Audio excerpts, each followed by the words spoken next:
important topic. There hasn't been one particular incident that triggered this. It's just an ongoing issue. We can't really do much about the stuff that happens at home on devices, but the kids do like to tell us a lot, and we know that it's definitely an issue. As a parent myself, my kids are grown, and luckily one of them's old enough that he didn't even have social media when he was this age. But you know, it's changing all the time, and I think it's important for us to know what they're up to. And so I'm very happy to introduce Tony Simmons and Gina Anselmo from the DA's office. And we also have some high school students from our high school who are on their youth advisory board, and two of them were students here at Mountainview. So they will be presenting to you tonight, and I really appreciate you coming. So thank you. Thank you for the introduction. Good evening, everybody. It's very nice to see such a great turnout. This is wonderful. My name is Gina, and yes, I work for the Hampden District Attorney's Office. I work specifically in the Community Safety and Outreach Unit. So just to give you like a little bit of an overview about community safety and outreach and why we do this type of work. The DA's office is a law enforcement agency. Yes, the office is responsible for prosecution of all crimes that happen in Hampden County and protecting victims and witnesses. But this DA is also very passionate about prevention and education, which is where community safety and outreach comes into play. So Tony Simmons is the director of the unit. I am the deputy director, and we spend a lot of time in schools doing presentations on a lot of different topics. Internet safety is very, very prominent right now. It's very, very important to talk about. So I would say that internet safety is the most popular.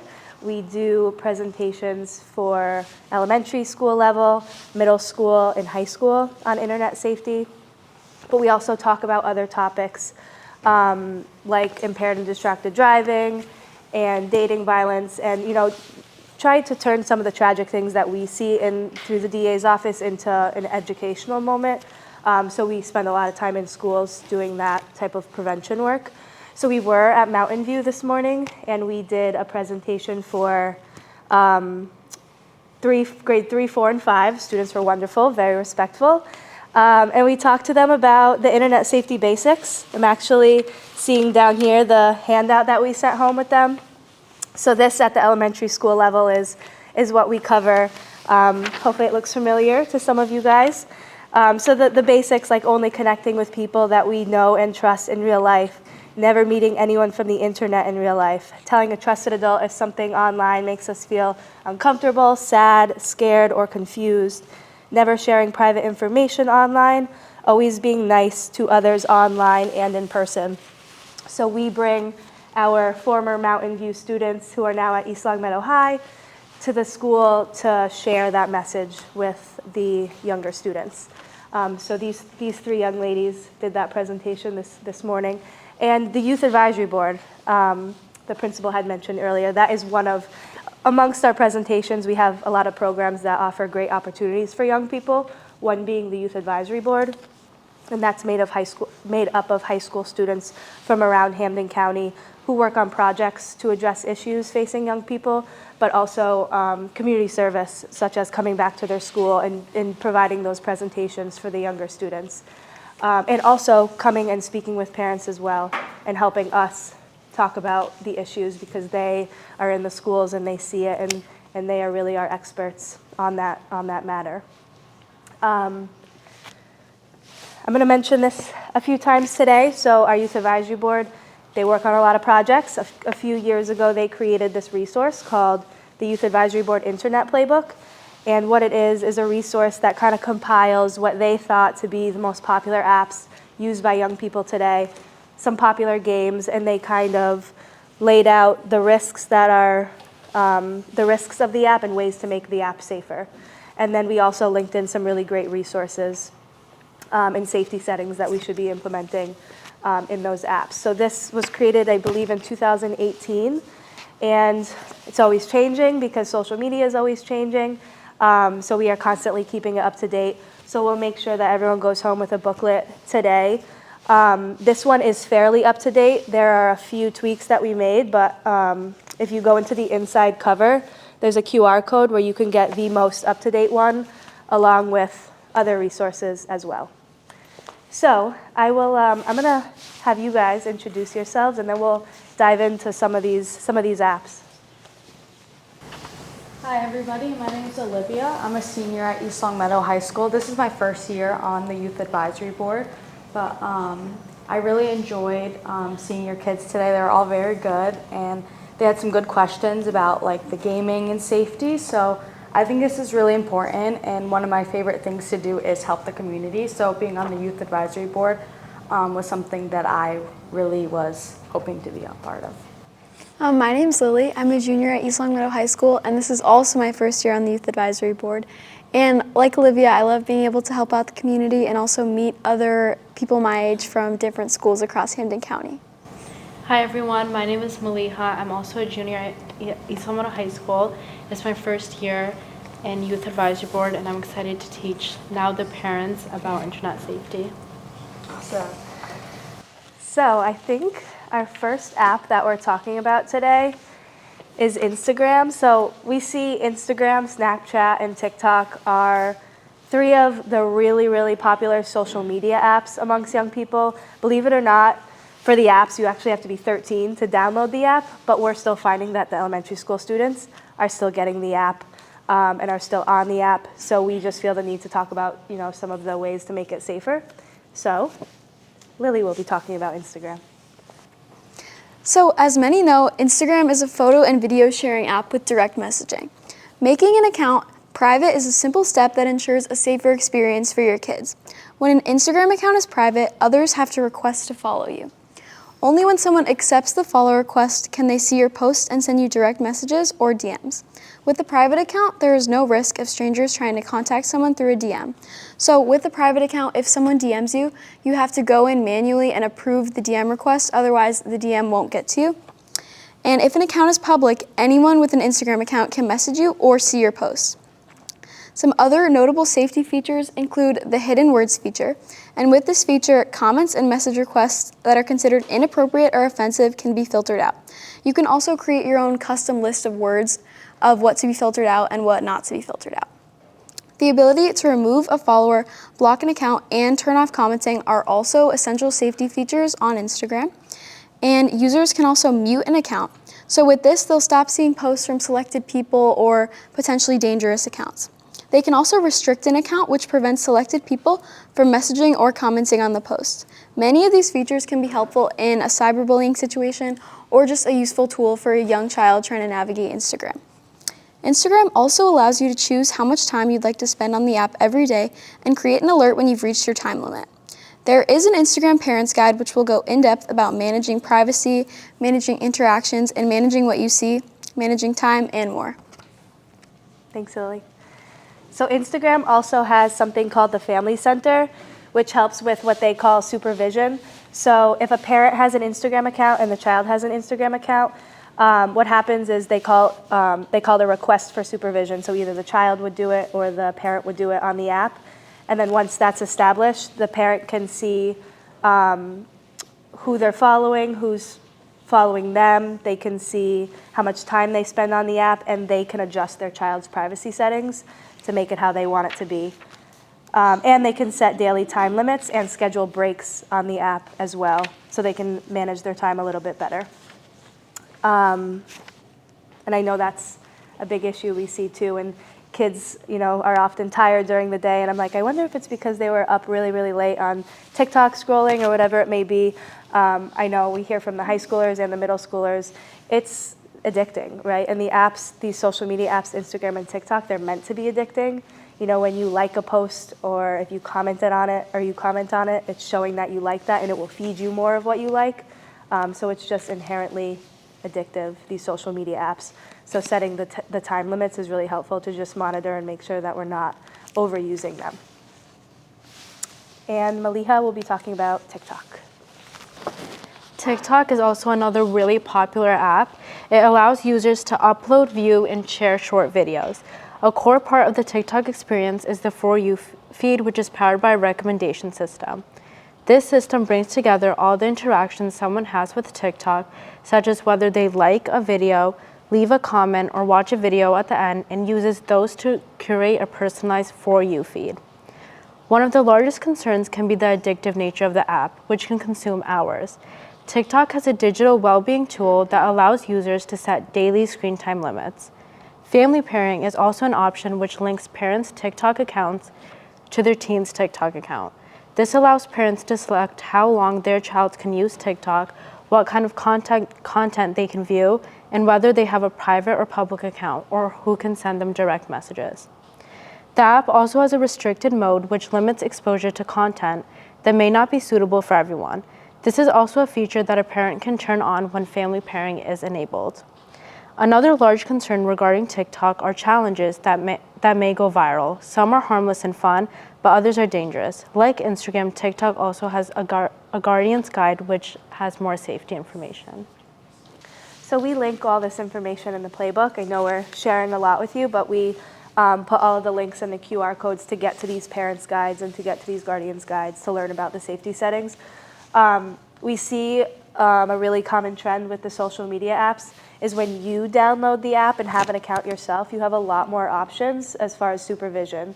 So with Instagram, we saw the supervision feature. With TikTok, we heard about the family pairing, and we'll hear about that same concept with Snapchat as well, and Roblox.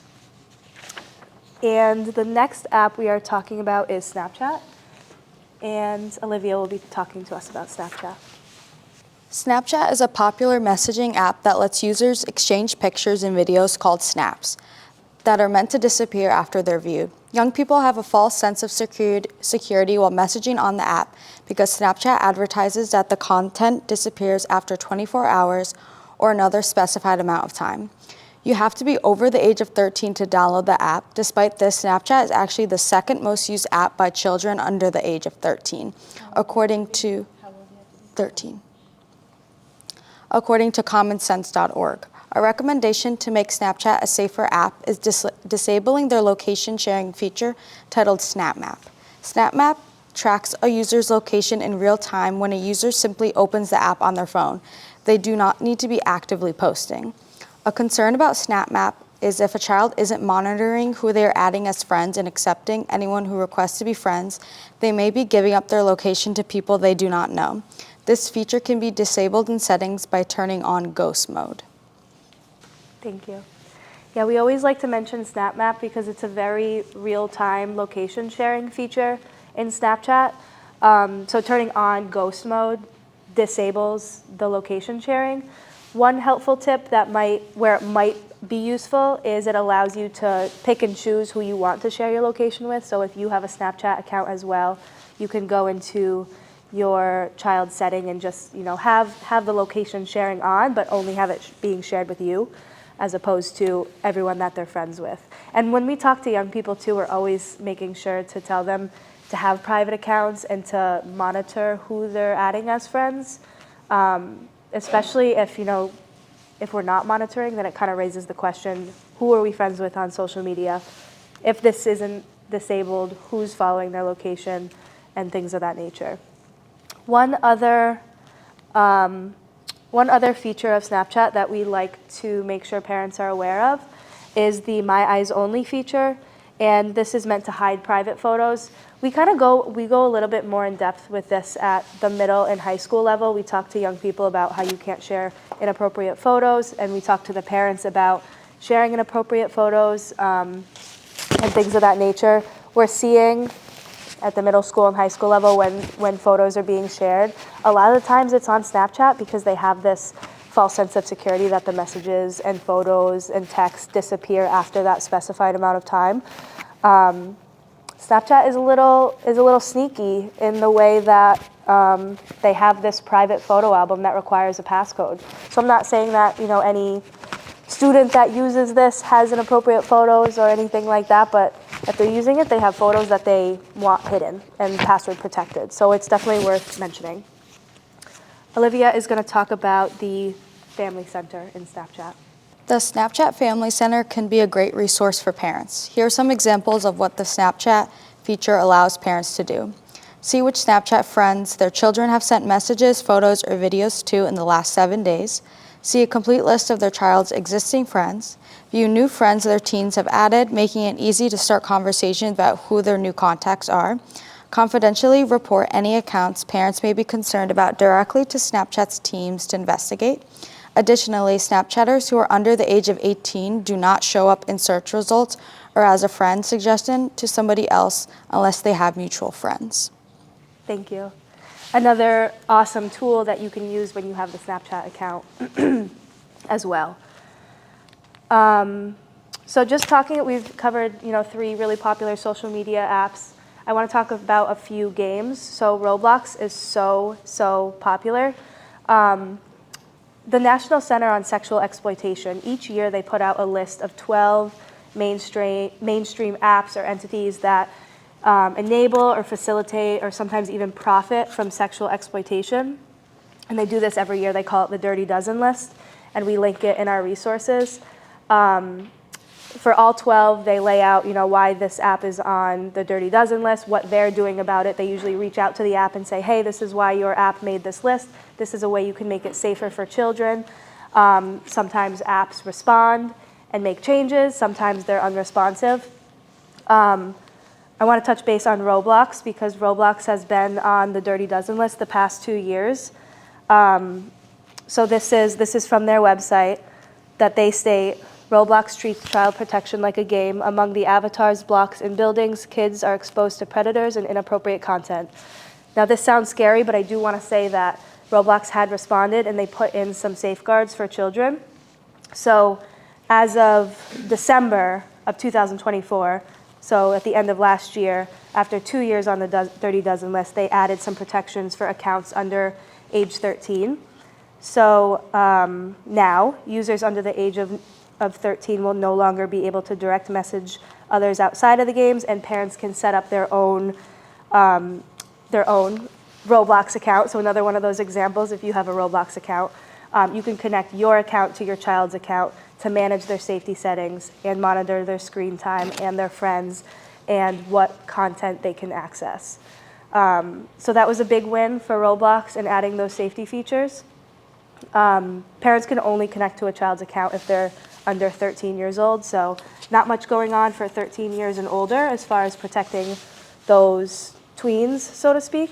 But that was definitely a win for Roblox and making that change. Discord, not so much.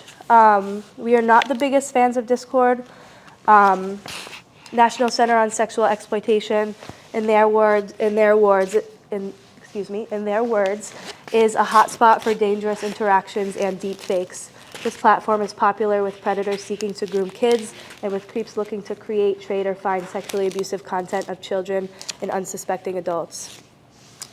So the center, they did some research of their own because Discord has some safety features that they say blocks out explicit content for younger accounts, but they did their own research with 2 accounts, one of an adult account and one of a younger child's account, and they found that it wasn't detecting the sexually explicit content and it wasn't blurring it as it's supposed to. So they have reached out multiple times in late 2023 to try and put more safeguards into place and show Discord their research on how their safeguards aren't necessarily working, and they haven't heard any response back. So that is a continuous fight between the center and Discord. And Discord it's a gaming app, so it's not necessarily a game, but it's where you can chat alongside of a game.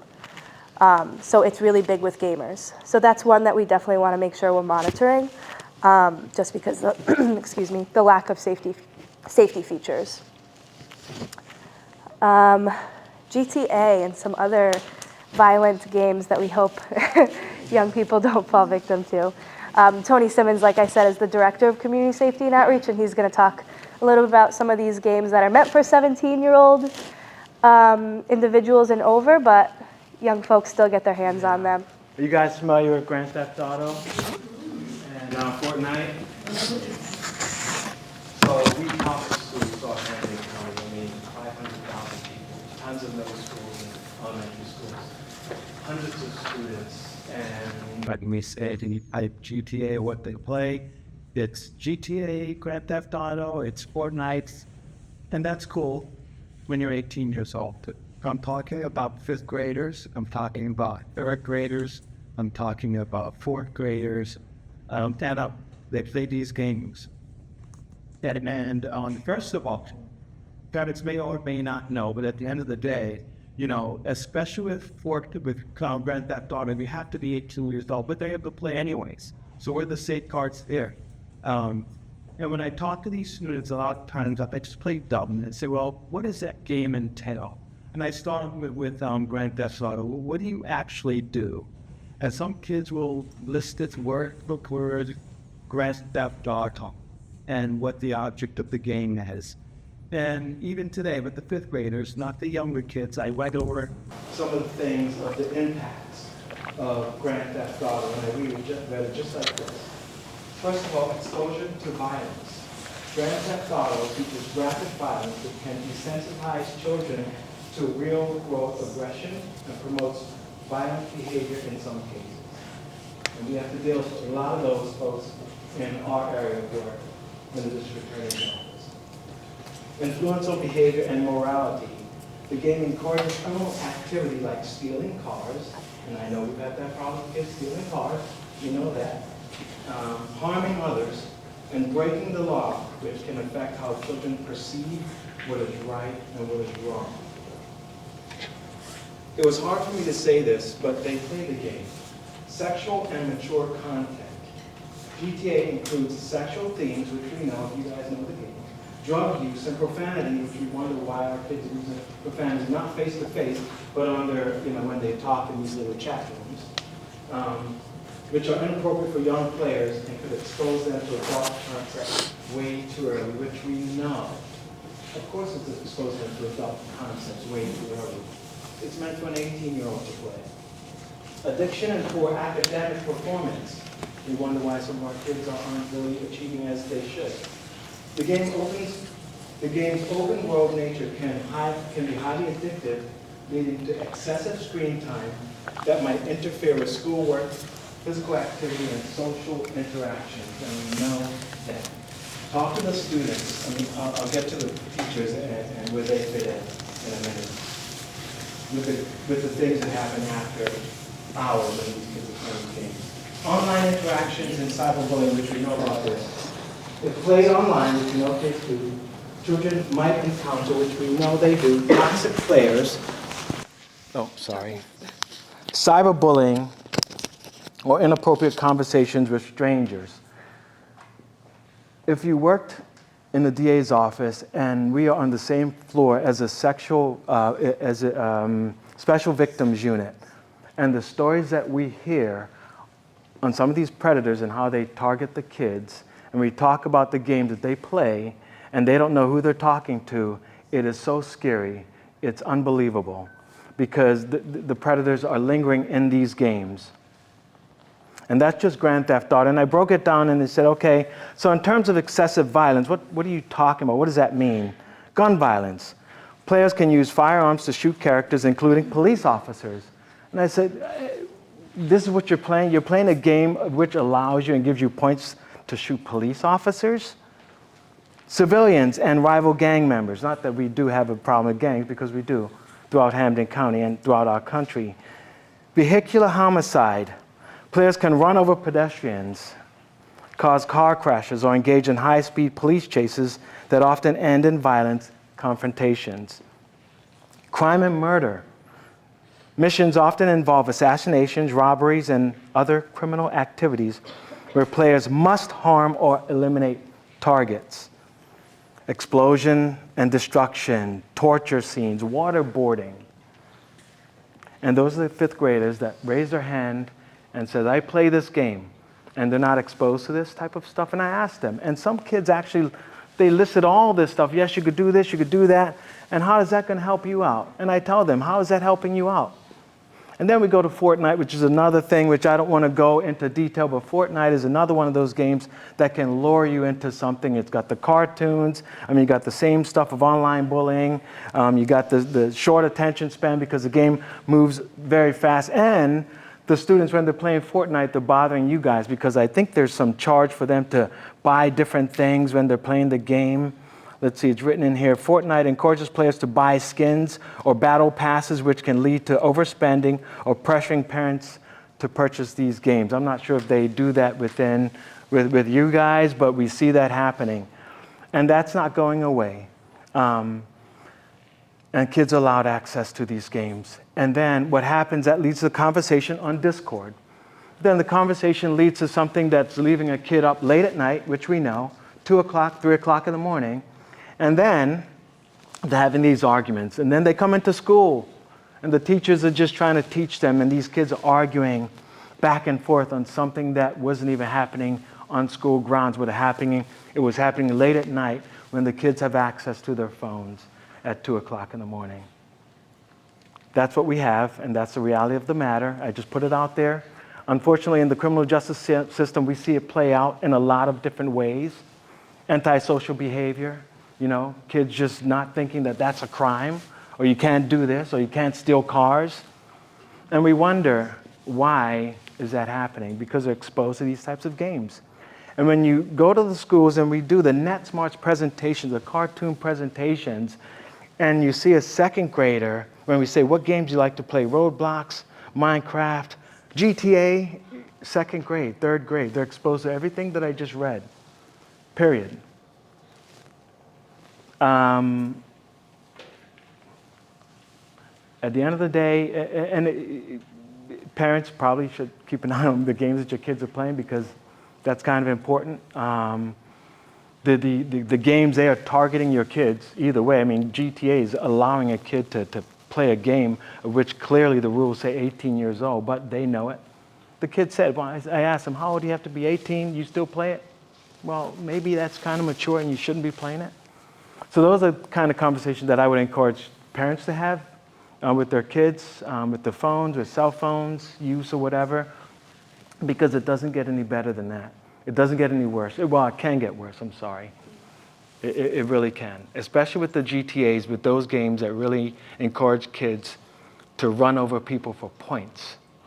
And then in our line of work, we see people that are actually in sidewalks. Oh, I mentioned it to a group earlier of our board members that they play a game, and then in our reality, we may run into someone in our vehicular homicide unit that was a victim, or our unit that dealt with a victim that was in a crosswalk that was run over by someone, But yet in games they glorified this, and it's the games that are targeting our kids, and it's a moneymaker.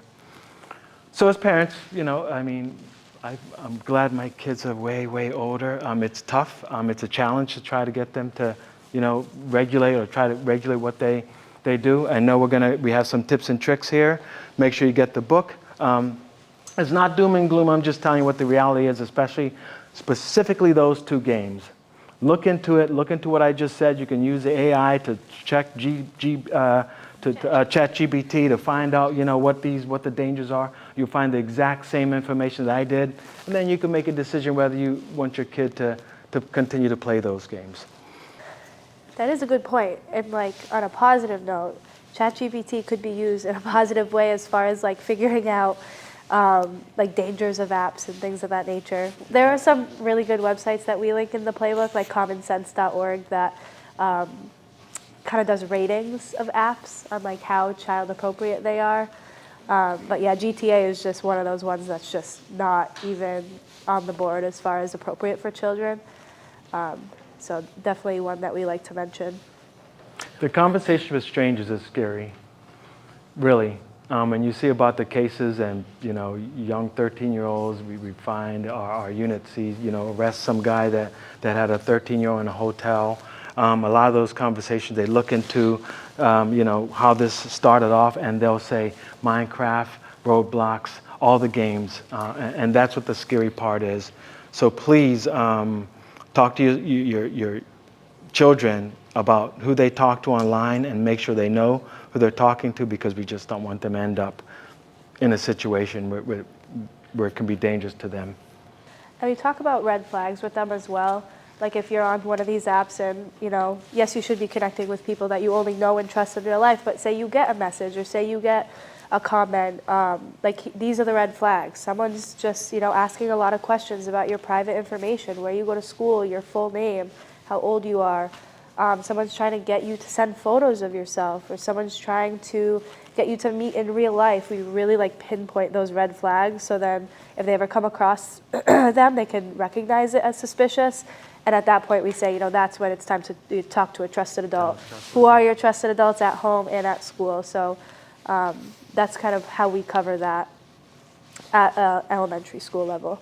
That little piece, tell a trusted adult, all the way through. That's the Yeah. first thing to do. See something that makes you feel sad, scared, or confused. Yeah, That's uncomfortable, what sad, it scared, is. confused, yep, in a nutshell. We would like to open it up for questions or conversations. I know parents oftentimes over like to here. hear You guys from come over here, yeah. the students about any advice that they may have. I don't know if anyone has any questions about what we talked about. I did leave some playbooks. Or if you have any high school students or kids that won't give you the real answer to any questions you may have, they will be perfectly honest with you. I know most of you have elementary school students, but they Does can give you anyone whatever have kids at advice. the middle school or high school? At the high Cuppa? middle school? Okay, so we were just at Birchland a couple Yeah. weeks ago. That was a great group. And then this parent night is just for Mountainview parents, but we're working on getting one scheduled in April for the middle school and the high school. So if you have kids at the middle school, you can look out for that. Are there any questions? There's just got to be that one person to break the ice. Right there. So I know you mentioned with Snapchat, I think Roblox, if they're above 13 or older, there'd be no safeguard. Is there anything stopping a kid from putting in a false date of birth? No, and that's how a lot of the young kids are on Snapchat. Because if you try and sign up for Snapchat, it'll ask, or any app where it's a minimum age of 13, it won't let you sign up if you're under the age of 13. So kids are putting in a different date of birth, and that's how they're getting You access. specifically have to look at the device to be able to see anything for that to be. Say that again? So you specifically have to look at their device and check out the game settings and all that, because you can't get access to that family protection stuff, right? For Roblox, you can have access to the account if you also have an account and and your child's account is 13 years or younger. Roblox, the age isn't 13. It's, I think, 7 to 10. It's younger. It's younger. Yeah. Good question. I have a question. We have screen time on our kid phone, and for some reason our kids, they go around it and see the screen time. They're smart. Yeah, They're really, really smart. Pardon? So are you using like a third-party app to do that, or are you doing it within? I would use the iPhone. Oh, like an iPhone screen time? Yeah, kids are very smart with that. I know when you have like on Instagram, when you link up your account, if you set the settings, you get a notification if they change. So that's helpful in a sense, but that definitely is a barrier that kids are smart with the technology. But they kind of recognize that, the safety features in the apps, and a lot of them you get notifications if they change. So Well, what happens then? Instagram notifies you if they change, and Roblox too. Do we have a lot of that information in these books? Yeah, so in the playbook, Just so you don't think you have to write Yeah, things down. yeah. It's pretty extensive. yeah, so with information. with each app is the actual app safety guide. If the app doesn't have a safety guide, then we looked in like a reliable website that we like with a safety Yeah. guide. One thing I wanted to mention, and I discovered this the other day, that if you do have an iPhone and your family has iPhones, you can initially set the account up to state, like, this is the child's iPhone, and then from your phone, you can adjust their settings, their screen time, things of that nature. But you have to be careful. I found out that children can actually access Instagram through Pinterest. So if your child downloads like the Pinterest app, and mentions to you they want to go on Pinterest, that might be their circling around to get into Instagram. So although you can set these features up in advance, it's important to periodically, get in there and take a look at it, because you can see their screen time. If they are exceeding it, you'll be able to see that. But it does take a lot of monitoring, and I find that at least with the kids here that I work with, whose parents have these safety mechanisms, they are way less likely to engage in, text conversations that are maybe text groups that aren't as appropriate, because they say, my mom can look at it anytime. So even if you're not monitoring it frequently, just because they're aware that you have access can be helpful. You guys can speak to that. I would say for the screen time too, you might want to try changing the password, because when I was younger, I would try to find my password so I could enter it and get more screen time. Yeah. I can tell you, and Ms. Campbell and Mr. Hutchinson can tell you, that the kids tell us, there's kids in the school that often tell us they are up until 1 in the morning, and that they're sneaking their devices. I'm not saying you're advocating for them to be up at 1 in the morning, but they are sneaking them. And they are going on and staying up really late. They admitted it in the assembly today to us. The other thing that, or the big thing that's happened in the last 2 weeks, and this is, we've had this plan, we didn't have this assembly for that reason, but if any of you in here are a 5th grade parent, there is a group text right now. They told me it got leaked. I don't know who it got leaked to, but it was the entire 5th grade where everyone that has a device is on this text, and they are saying mean things to each other, and I did not see it, but that is happening, or was happening within the last 2 weeks, that they were all messaging each other. The difficult thing for us at school is if it's happening outside of school, there's not much we can do about it. We can alert you if we find that your child, is a person that is involved in something that they shouldn't be. But we can't handle, and there's been a lot of bad things that we've heard about that's happening, that we even brought our school resource officer in on. There's not a lot we can do, but the problem is it impacts the day. Because if at night they're texting in this huge group text about each other or their classmates, they come in the next day, they're upset, they need to see Mr. Hutch, they need to see Ms. Campbell, they'll come to me. But like I said, punishment-wise or consequence-wise, there's not much we can do because it's happening outside of school. So the biggest thing I can suggest is taking every device away at whatever their bedtime is and keeping it in your room. I do get notifications if they are searching things on their Chromebooks, their school-issued Chromebooks. We have a system called Securely, and I will get an alert in an email of something your child has searched. I have called parents from my own cell phone on a weekend if I see the email of something they've searched that's either dangerous or threatening. Kids have searched the word suicide. There's certain words that'll trigger, and I will get the email. If it's really serious, the email will go to me, the school resource officer, and the superintendent. And so I would definitely call you if something like that happened, or I would send you the email itself so you'd see, but that's only on the school Chromebook. I have no idea, obviously, what they're searching on your devices, but I just wanted to give you those tips as someone who's lived through it, that that would be my best advice, is taking everything away at bedtime. I think I saw that hand, and then one here. We'll go. My question was answered. Oh, good, okay.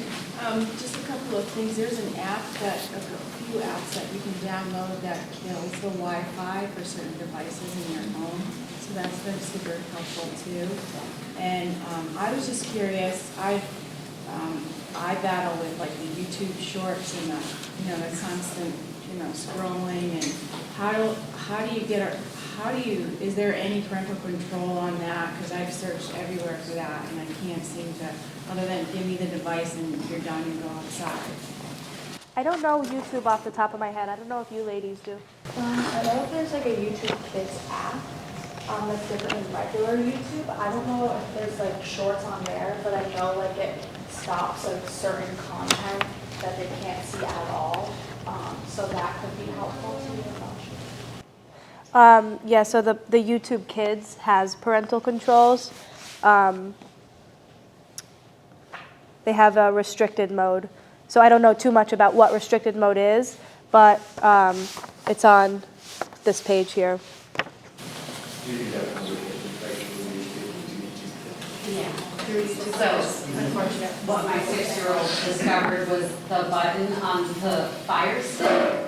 You can say YouTube, even if you delete it off of the TV, and then YouTube pops up. He clicks download. So that's gone. But Kids Messenger, I was going to mention as a good parenting app, because every time a friend messages my daughter, I get the text message on my phone. So I'm like, oh, what's going on, But it also notified me when she blocked someone one day. And I accepted the friends, so I went over to her and I was like, why are you blocking this person? She said, oh, well, they were, had drama, girl drama at 10. And I was like, let's have a conversation. Don't just block me. So it's like, that's a really good monitoring one. But was there conversation or the group text through text? I believe so. Just the text. Yeah, I think Olivia wants to add something quick, and then we'll get to that question. So I don't know like what age you guys allow your kids to have sleepovers, but I know a really popular activity at them is something called Omegle, O-M-E-G-L-E. It was banned. Oh, okay. It was banned, yeah. So you'll see. Yeah. there's a new There's something called like yeah. You just search it up on like Safari and like you can go on it. Okay. Yeah. Do you know what it's called to let them know? It's ome, like ome.tv. And it's like ome.tv. It's a video chat. yeah, it like pairs you with strangers like on video, and it's very popular for predators, and there's no kind of like restriction at all, like none of that. So it will show you like a naked man, and you can skip the person, but you still see it, and there's no like confirm your age or anything. It's really yes, it's completely live. It's really unsafe, and I know it's popular for kids to do, especially at sleepovers or just hang out. So I would really like monitor that kind of stuff too. And there's also like a feature on it where it's like you can put in something you're interested in. So sometimes like we've seen trends where like predators will put things that like young kids would be interested in just so they can see them on the app and get paired with them. So Omegle was that concept. It was a video chat that connects you with someone live. No safety features, no age verification, just a breeding ground for predators. It was on the Dirty Dozen list. After like a lot of work, it got banned and taken down. So it sounds like this is something else similar. I think there's multiple different apps. Like there's one called Monkey. Like it's not just the Ome TV. There's different kinds of websites and apps that have that same concept. I think just live video chat that links you up with a stranger is just an automatic not good for children, and that just seems to be the trend with OME TV and Monkey, is just live video chat to meet new people is not a good thing. Quickly to comment on the YouTube, I do know that with an iDevice, we at least have our daughter's YouTube blocked on our iPad.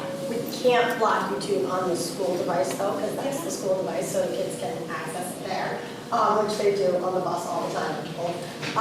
But also, there's another site that I recently caught one of my students on called Janitor AI, which is horrifying, and it is not live. It's all AI bots that you go into chat rooms with, and the content that I saw this 7th grader discussing was both violent, sexual, it was absolutely obscene.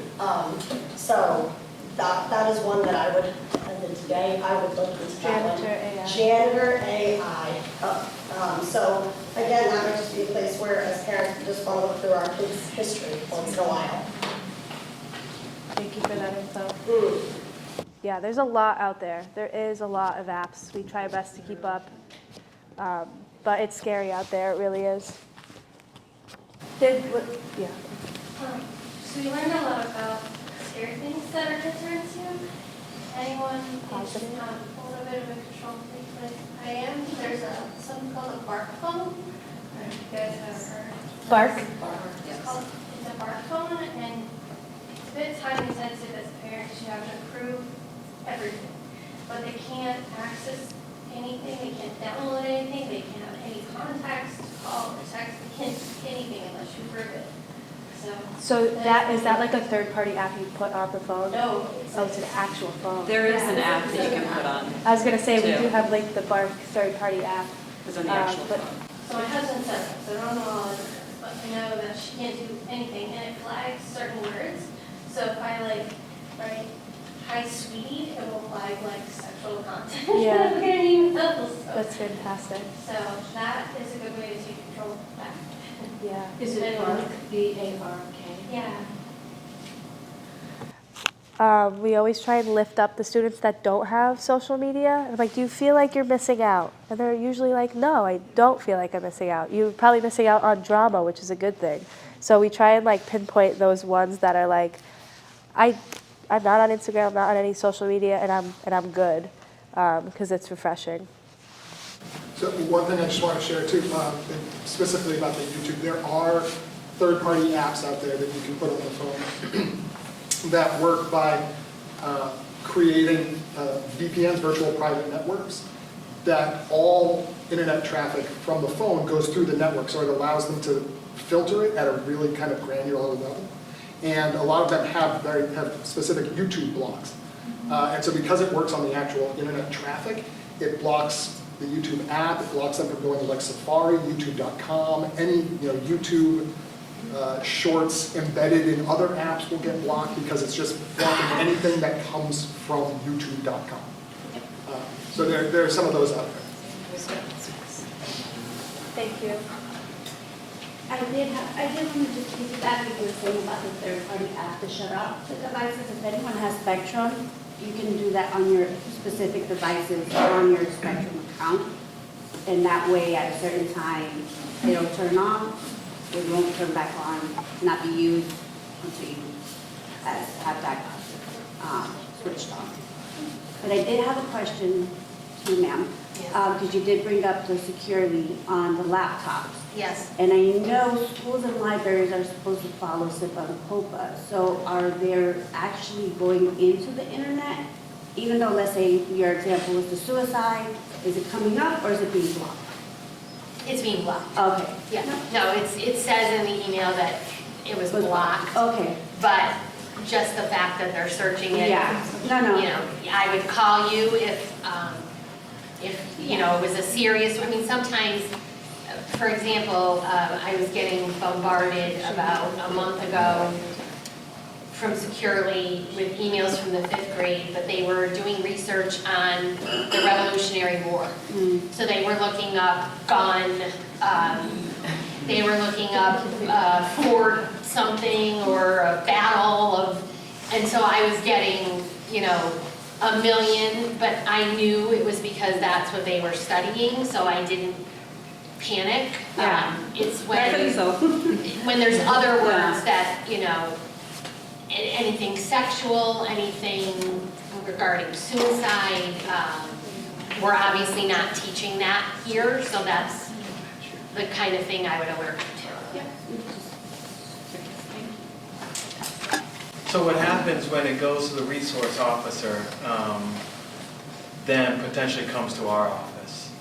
And I know your kids in elementary school, but when they get to middle school and high school, our office is going to have to figure out, at the end of the day, they're going to have to be held accountable. It's all about safety. So when we have kids that think it's a joke that's gonna, say they're gonna do harm to someone, or even bring a gun or anything to school, I mean, we take that seriously. And once the resource officer gets involved, we get involved, we start taking phones and starting investigations. And at the end of the day, that's the last thing our office wants to do. And that's why we give this information. That's why we talk to the students that we talk to, whether it's elementary school on up, because we're just giving the information. The main focus of the district attorney's office is to protect victims and witnesses and make sure people are held accountable. So when you come into our realm, in our world, and you're a teenager that shared an inappropriate picture, it's going to be a problem for you. And I tell that to high school students. So right now, at the elementary school age, 5th grade, you guys, you want to create better habits. I will tell you, we did respond to the incident that happened at Southwick with the little kids. And we see that across Hampden County, the conversations. Southwick was just one that ended up in the media, but I can tell you a lot of other schools that have had issues like harassment and things that could potentially end up in the court system. So the whole focus of our job in prevention is to give folks information so they're more aware and educated, so they don't end up finding themselves in a lot of trouble. There are great things and positive things to do on social media. I mean, it's doom and gloom. It's crazy out there, but I know people are looking at content creators, and you guys can probably talk more about some of the stuff that you guys do positive on social media. Why don't you give some examples? On a positive note, so we can sort of bring it back a little bit. But at the end of the day, I mean, it's a serious topic. It is. I mean, I just saw recently in the news that they're right now equating the games to young folks and their mental health. Well, we knew that a long time ago, so I'm not sure why they're just getting around to giving that information. But yes, positive things. Why don't you guys take it? So for me, You guys can come up a little bit. I use YouTube a lot to help with school and stuff. So I'm in calc right now, so it's really confusing. So I watch a lot of YouTube videos on math because I'm more of a visual learner. So that's one good aspect of social media for me. For me, I feel like social media and the internet in general kind of helped me figure out what I want to do for college. I'm going for criminology and criminal justice, so this safety thing's super important to me.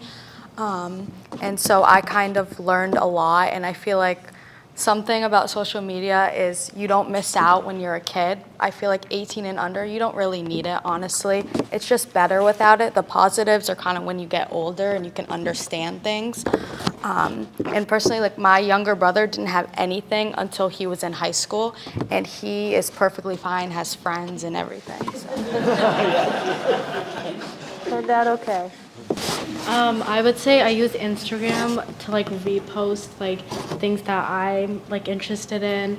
Say the youth advisory board posted something, I can repost that and promote it.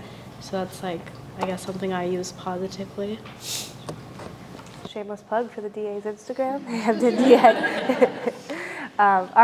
The DA's Instagram is all community outreach and positive. You won't see any mug shots or anything like that. So if you want some, for Facebook. Yeah, we save that for Facebook. If you look at our Instagram page, it's all the really nice stuff, the positive prevention stuff, You'll actually see, you'll see some pictures of them today presenting to the kids if you wanted to check that out. So that's pretty cool.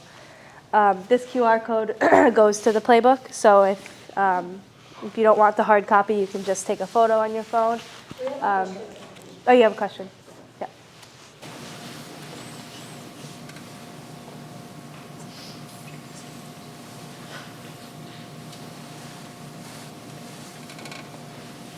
What about Minecraft? Can you speak about Minecraft a little bit, whether that's good for my son or not? Minecraft? Do you guys know anything about Minecraft? So when I played Minecraft with my siblings, we had the one that was just on the phones, which you can only play with other people on your Wi-Fi. So I only played with my siblings. There is a chat in it, so that I'm not sure if it's has certain restrictions. There are Minecraft servers where you can join with strangers. So as long as you kind of create your own world and you stick in that, it's just you, no one else can join it. Also with Minecraft, that's one of the apps that like Discord is a big branch off of. So like there's not too much in-app communication with Minecraft. So a lot of people will use Discord, which is one of the more dangerous apps. So I would be careful of that. And just like Olivia said, creating private servers and only playing with your friends and people you know online. And they offer 3 different modes of play: adventure, creative, and survival. And creative mode, they say, is the best for the younger players. It is for nine-year-old students and under. They say creative mode is the best, and they do have parental controls as well, so that's good. It is in the book. Yeah. Okay, thanks. Thank you. Thank you. Any other questions before we wrap up? Thank you guys so much. I hope that you found the information useful. Help yourself to the booklets. We'll be around if you have any questions. Thank you.